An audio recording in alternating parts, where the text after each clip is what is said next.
Hi friends, Krista here. Thanks for stopping by Books and Jams. I am coming to you today with my final book haul from 2023. And I know we are into 2024, but I have a few books and things to share with you, and I'm very excited. So I did receive a few more gifts from you kind souls out there, and I did participate in a Christmas Eve Jólabaka flood. I forget how to say the word, but it's a tradition, I believe in Iceland, where you gift each other books and read on Christmas Eve. I participated in a gift exchange for Jólabaka flood. I'm probably butchering that word, but I did participate in a book exchange for that through the Currently Reading Bookish Friends, the Currently Reading podcast Patreon group. And I received such a lovely package from the person who had my name, and I just wanted to share with you all the things that I got because holy moly, so nice. So first off is this gorgeous brown, really like dark cranberry mug. It does say Summer Moon wood-fired coffee on it, and everything Megan, the person who had my name, everything she chose had some significance, which is just really cool. So this mug is from her favorite Austin coffee shop, Summer Moon. She lives in Austin, Texas, which is kind of fun because my sister lives there, one of my sisters. So that's from her favorite coffee shop. She got these chocolates, Cowboy Up chocolates. Chocolate, how the West was fun, it says. And these are delicious cocktail versions. So Texas margarita, amaretto, Irish cream, and rum. 4 little chocolates in here. And these are from a small business in San Angelo, Texas, about 3.5 hours near her. So a small business in Texas. She gifted me these socks, which are so cute. They have a little embroidered book on here, but then they just have the glasses. I love this color. These are from Conscious Step is the name of the company, and they donate to various charities with each purchase. So this pair donated a book to children. So how fun is that? I am so down for that. I just get so excited. That's very cool. And then this hot cocoa is from Grounds and Hounds, a coffee company that donates money to animal rescues. So she got me Grounds and Hounds. This is a hot chocolate variety pack. I was expecting little packets inside. No, these are huge packets. So there's 3 different ones in here. This is a Mexican hot chocolate, which just has a little spice in it. This one is a peppermint hot cocoa, which is delicious. I love to put candy canes in my cocoa, so I have peppermint hot cocoa all the time, but how fun. And then this one is just original hot cocoa. So these 3 decently sized packets are from Grounds and Hounds, which gives money to animal rescues. I just love that it has purpose. That's very cool. Very, very cool.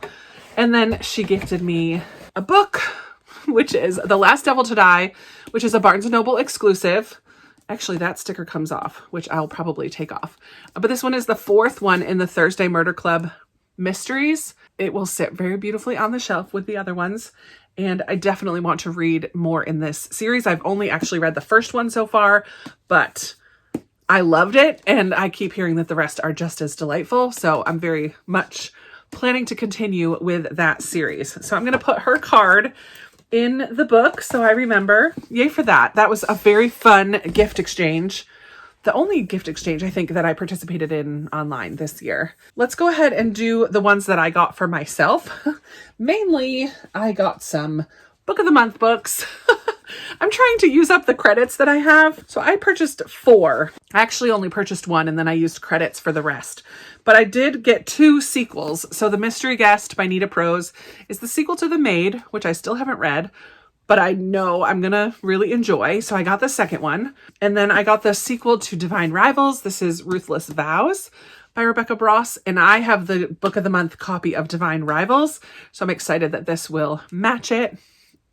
Very excited. This is kind of a fantasy, and I don't want to read the synopsis at all because I still haven't read Divine Rivals, but it was a huge hyped book in 2023, and I'm very hopeful that I will like it as much as everyone else and then enjoy the sequel as well. And then I almost was going to skip the month, but then I saw that The Frozen River by Ariel Lawhon was one of the add-ons, and I really wanted this book because this is one of my anticipated reads. So I had to get one of the actual choices in order to get this one. And then I figured since I was already getting some, I'll add more to my box. Frozen River is a historical fiction set in Maine. Martha Ballard was a midwife in Maine, and this follows her story based on journals and other things. I just feel like this is going to be fantastic and a perfect wintry read. And so I also picked up the historical fiction option for December, The Storm We Made by Vanessa Chan. I have not heard anything about this, and I wasn't really familiar with it.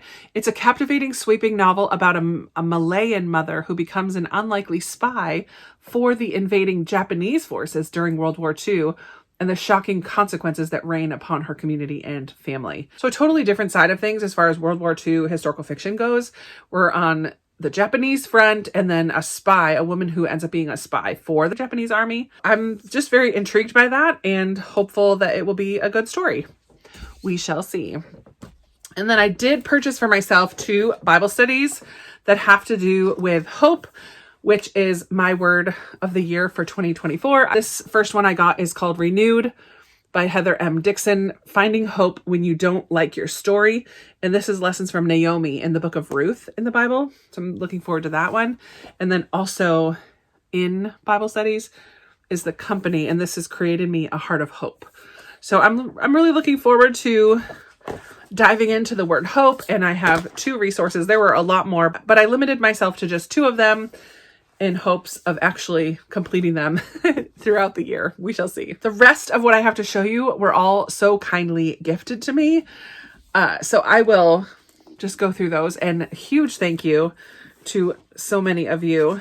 Amy, this first one is from Amy. She says, happy holidays. Here's to a 2024 filled with fantastic books and new adventures. Thanks for all you do. Warmly, Amy. And I think this is the most beautiful book. I'm going to try to say it in Spanish. Alebrijes. Look at that little owl peeking out. It's a cutout, friends. That's so cute. I love the end papers. This is by Donna Barba Higuera, and she is the author of The Last Cuentista, which was a Newbery winner 2 years ago in 2022, I believe. And this is her newest. This is the story as it was told to me by Leandro the Mighty. For over 400 years, the world has been a barren wasteland. The few humans that survive scrape together an existence in the cruel city of Pocotel, or go it alone in the wilderness beyond, filled with wandering spirits and worms, WYRMS. They don't last long. 13-year-old pickpocket Leandro and his sister Gabby do what they can to forge a life in Pocotel. The city does not take kindly to cascabeles like them, the descendants of those who worked the San Joaquin Valley for generations. When Gabby is caught stealing precious fruit from the Pocatelan elite, Leandro takes the fall, but his exile proves more than he ever could have imagined. Far from a simple banishment, his consciousness is placed inside an ancient drone and left to fend on its own.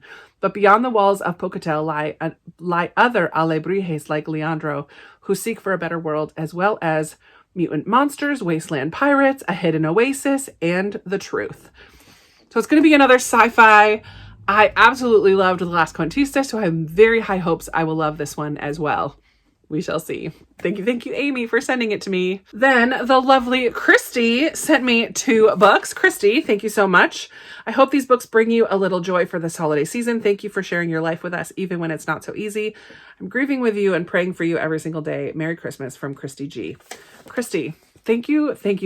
I'm so excited about these. So the first one we have is Rachel Ryan's Resolutions by Laura Starkey. I learned about this from Amanda at On the Middle Shelf, my friend, my bestie. She absolutely loved this book and was singing its praises for quite a while. This is going to be a contemporary romance, maybe? In January, Rachel Ryan's New Year's resolutions are fairly predictable. Exercise more, put money into savings before spaffing it all on clothes. Remember ridiculous rule that potatoes don't count towards your 5 a day. Before long, the year ahead of her is very much not going to plan.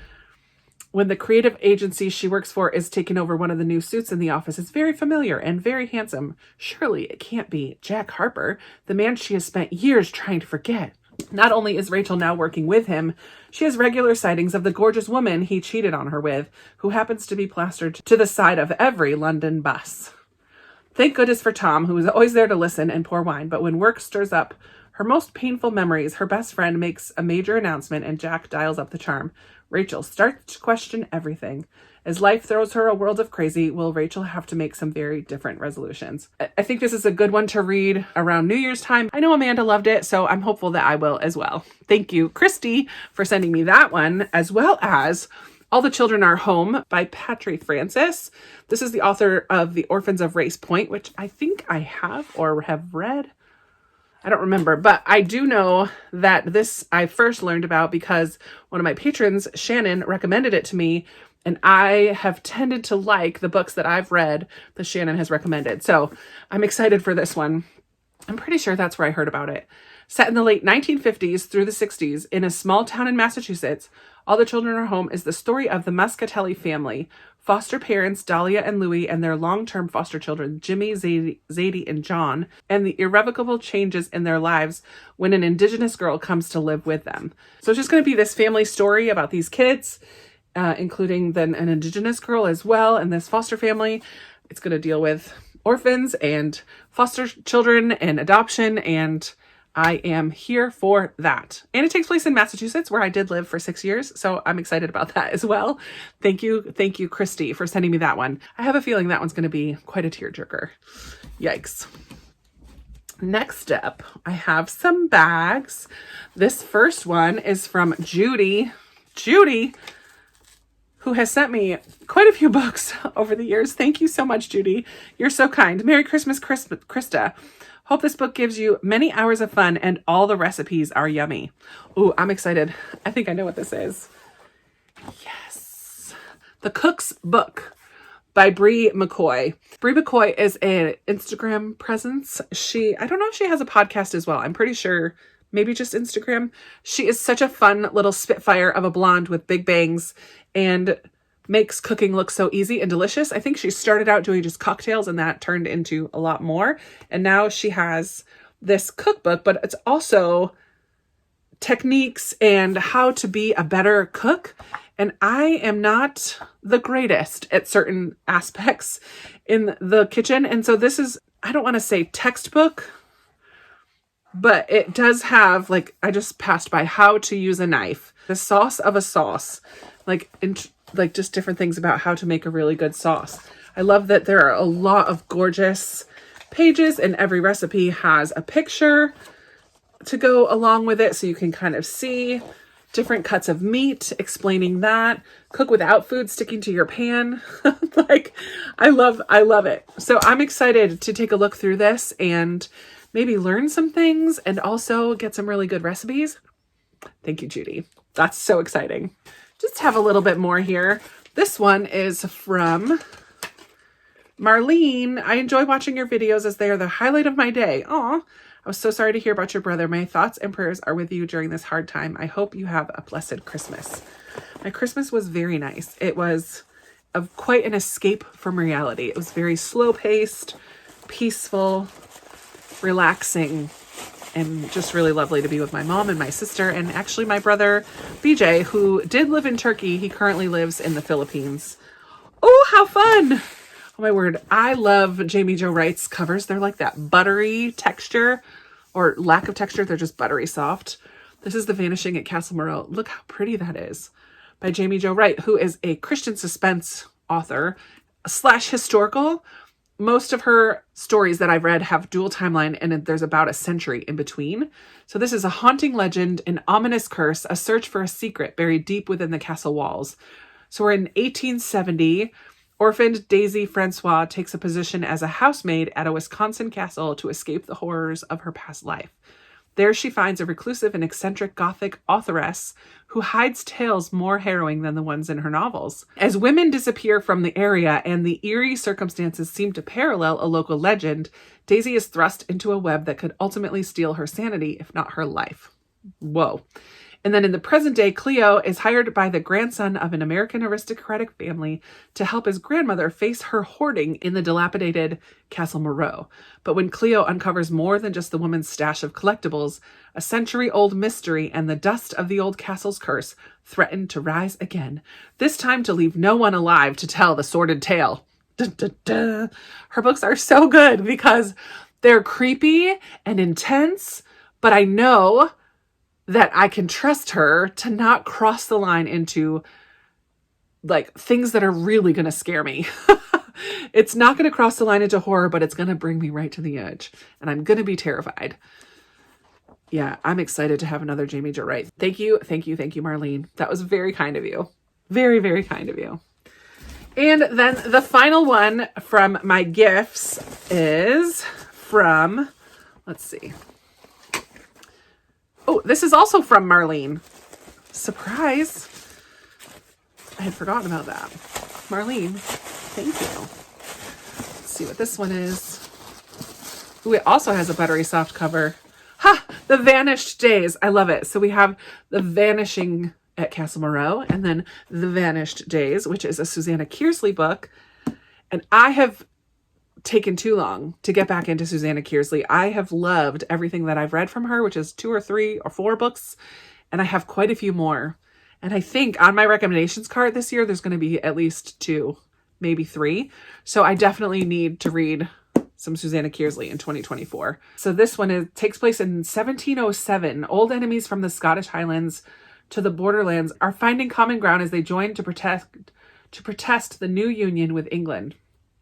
An invasion is imminent as many plot to bring the exiled young Jacobite king back to Scotland to reclaim his throne, and in Edinburgh the streets are filled with discontent and danger. Queen Anne, seeking to calm the situation, has sent money up from London for Scots who took part 8 years earlier in the ill-fated Darien expedition that left Scotland all but bankrupt. A young widow comes forward to collect her husband's portion of this money, but her claim is dubious. The man assigned to investigate now has to determine if she's telling the truth or if his own troublesome feelings are blinding and misleading him.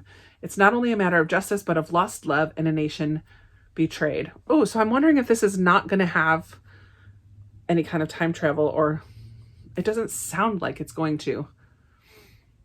I don't know. I could be wrong. Maybe they don't all play with time, but I still am very excited to read another book by her because it's been way too long. Thank you, Marlene, for sending me this one as well. So kind of you. The last 3 that I have are ones that I got while I was at home over Christmas. I went to a couple thrift stores with my mom and my brother and picked up just a couple. And then my sister, Rachel, gave me this one. So I'll start with this one. She gave me this really pretty reading journal, and it is just a place to record books and your rating. And so there's a list in the front, place for wish list and books read, but also then on each page, there's a place for a review and then notes. This will come in really handy when it comes time to think about my Patreon book club books. This would be really great to use for that. I'm not known for being good at taking notes and stuff while I'm reading, but I do think it would be a good practice, and I'm very thankful to my sister for thinking of me and getting me this reading journal. And then I picked up a book that I've read already, The Wild Robot Escapes by Peter Brown. I love this series. The newest one just came out in the fall, and I haven't read it yet. I really want to, and I would love to own all of them because it's just such a lovely series. So when I saw this, it was only $2, so I picked it up. And then finally, I picked up this book by Jacqueline Woodson, Feathers. It's one of her older ones. It is a Newbery Honor. It is a middle grade. And the reason that I picked it up is because I read the description. Hope is the thing with feathers, it says across the top. And then, though they're reading poems about it in school, Franny hasn't thought much about hope. And immediately I was like, okay, I'm getting that because hope is my word for 2024. And I just feel like any book that's going to talk about it and deal with it, I should be reading. Instead, she's worried about her brother, concerned about her best friend's increasing holiness, and feeling fed up with the bullies at school. But then a mysterious new boy comes to school. He seems almost perfect, but maybe he isn't quite what he appears. Through his perspective, though, Franny and her friends start seeing things in a different way. I've enjoyed Jacqueline Woodson's books in the past, and so I'm looking forward to reading another one by her. So I'm glad that I got that. Also for just $1, I think. It was pretty cheap. And that is it. That is my last book haul from 2023. It's again so heartwarming to be thought of by many of you in the gifts that you sent to me and the books that you sent. I am so thankful again for this community and for each of you, for your comments, for your likes, for your shares, for your conversations, for your thoughts and your prayers, all the things. I love you all very much. I thank you so much for watching this last book haul of the year, and I look forward to talking with you in another video very soon. Bye.